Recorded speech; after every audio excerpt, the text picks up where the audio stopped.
Wave optics के बारे में देखे थे।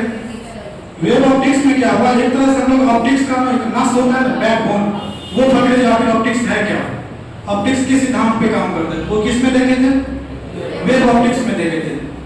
देखिए इसमें कल के बारे में अगर हम बताएं, कल इसमें दो तीन थ्योरी के बारे में बताए थे। जैसे सबसे पहले हम लोग बच्चे से पढ़ते आए हैं कि प्रकाश क्या करते हैं, सीधी रेखा में गमन करता है, पढ़ते हैं ना। प्रकाश कैसे करता है, सीधी रेखा में गमन करता है। मतलब प्रकाश यहाँ से आप टॉर्च जलाइएगा, क्या टॉर्च का लाइट किधर जाएगा, सीधा जाएगा ना। तो प्रकाश सीधी रेखा में गमन करते हैं, ये तो हम लोग पढ़ते हैं। ये सबसे पहले बताए थे न्यूटन महोदय, बताए थे प्रकाश सीधी रेखा में गमन करते हैं। ये नहीं बताए थे सीधी रेखा में गमन करता है, बताए थे प्रकाश कण से मिलकर बने होते हैं। कण मतलब छोटे छोटे कण से मिलकर बने होते हैं। और इसी गुण से है ना, जैसे मान लीजिए प्रकाश सीधी रेखा में गमन कर रहा है, तो सीधी रेखा कैसे बना हुआ, जैसे बताया थे मान लीजिए सीधी रेखा, तो ऐसा तो नहीं है कि वो सीधी रेखा हो गया होगा।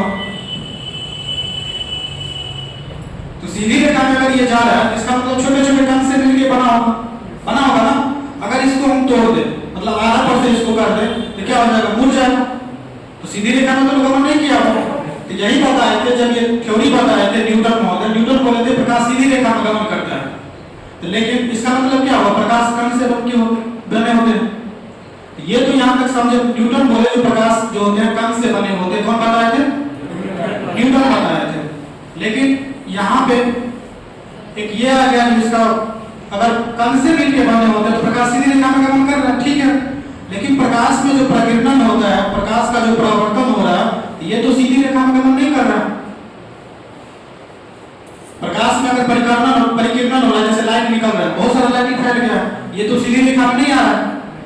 इसका मतलब न्यूटन जो बताए थे प्रकाश सीधी रेखा में गमन करते हैं, प्रकाश कण से मिलकर बने होते, वो गलत था। तो न्यूटन महोदय का यहाँ पे थ्योरी क्या हो गया, गलत हो गया। दूसरा इसी पे बताया गया था। उसके बाद आ गए हाइगेंस। हाइगेंस क्या बताए थे, हाइगेंस बताए थे जो प्रकाश कण से नहीं, प्रकाश जो है तरंग से मिलकर बना होता है। ये कौन बताए थे, हाइगेंस बताए थे। फिर इसके बारे में बताया गया अगर प्रकाश तरंग से मिलकर बना तरंग समझे ना, क्या बोले थे उसको, तरंग को वही होता है तरंग। तो प्रकाश तरंग से मिलकर बने होते हैं। तो प्रकाश में फिर विद्युत चुंबकीय प्रभाव, विद्युत प्रभाव क्यों नहीं है, प्रकाश में करंट क्यों नहीं लगता, क्योंकि करंट एक तरह से वेव ही है, तरंग ही है। तो उसमें हम लोग को करंट क्यों नहीं लगता, प्रकाश में कभी करंट लग रहा है, तब तो कोई आदमी जिंदा ही नहीं रहता, सब मर जाता।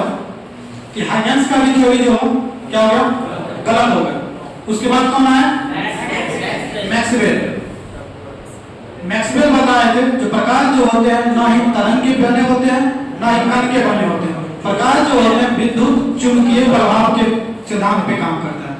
ये कौन बताए थे, मैक्सवेल बताए थे प्रकाश जो है विद्युत चुंबकीय सिद्धांत पे काम करता है।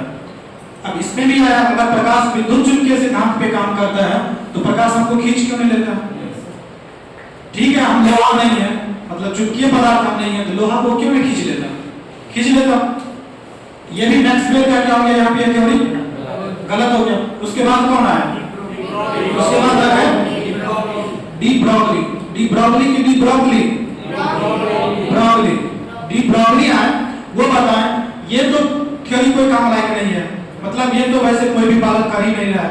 मैंने ये तरंग और ये कण, ये दोनों हाथ पे चल रहा है, मतलब आधा ये भी है और आधा ये भी है, मतलब दोनों के सिद्धांत को पालन कर रहा है।